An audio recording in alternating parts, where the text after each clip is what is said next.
For the past week, I've had this sore throat.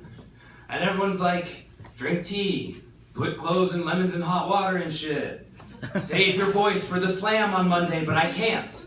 Because I had to go to work today. Work is 100 students from about as many countries with different home languages, and also, it's a high school.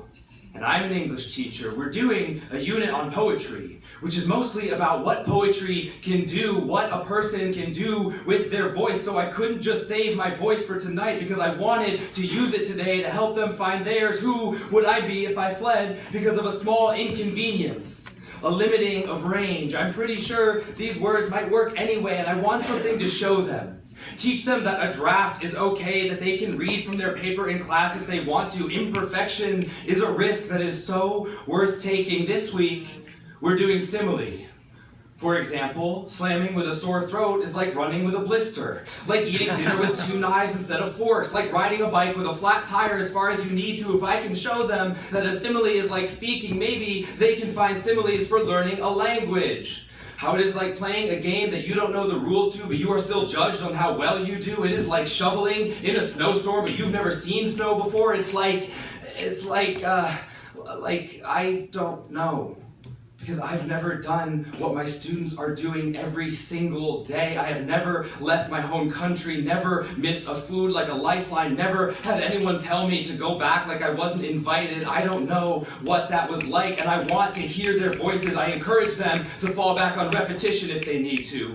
Find the words they know and wring every bit of meaning from them. Repetition and variation are the poetic devices we learned last week. Sometimes you need to say a thing again to get people to listen. Sometimes to get people to listen, you need to vary the thing you just said. And right now, my voice might be battered and strained, but it is still elevated and amplified. Who would I be if I didn't use it? Didn't show that sometimes trying to speak the truth hurts. I read this poem to some of them today. Maybe I'll show them the video. Or maybe I'll just use my voice to give them prompts and then listen. This week, we are studying poetry. How you can never share too much of it. How you can learn what a person feels, how that is so important, how it matters. They've already told me this is true. They have been unwrapping their voices like underripe mangoes, not quite fully grown, but that tartness, that bite is so interesting. It is a new flavor that all of us can learn from, and I wish that all of you could be there to see it because I cannot fully describe it, and I would never try to speak for them because they can do that for themselves no matter what language they leverage. When they write, all my students care about is honesty. I want my students to speak the truth. Want them to see that a voice is only as precious as it is used. There is nothing to save here.